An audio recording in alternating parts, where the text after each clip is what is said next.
Hello friends and welcome back to my channel. I'm going to show you what I did with this receipt roll that I thrifted. I found this at my local thrift shop. I think it was $1.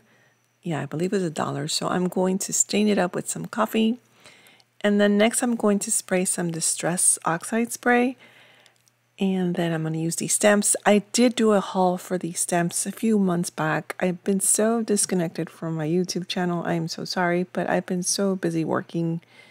And as you can see, YouTube is pretty much a hobby and crafting is a hobby. So work has been taking priority for the moment. So I'm using these beautiful stamps. They're from GLOBLELAND. I'm going to leave a coupon code link below so you can check those out. And if you haven't seen the haul I did a few months ago, I'll also leave that link there as well. But what I really love about these mushroom stamps is that they're pretty unique and they're pretty popular too. Mushrooms seem to be very popular right now. So, and another good thing about the receipt roll is that you could pretty much stamp all you want in a very big roll. So you can make your own version of a snippet roll, I would call it that way, with stamps.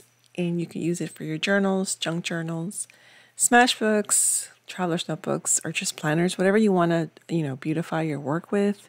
Definitely throw in some mixed media. I just wanted to do this video really quick to show you how easy this is, especially if you find rolls for like $1. This is literally dirt cheap to make, so I really like it. At the end, I just did some inking on the edges with vintage photo.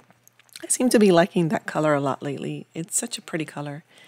So it really does the trick to just add more dimension, more color. I kind of wish I would have used more colors, but again, I was just trying to do this video really quick and to kind of jump back on YouTube. So I hope you enjoyed it. I hope this gives you great ideas. And until next video, have a great day and God bless.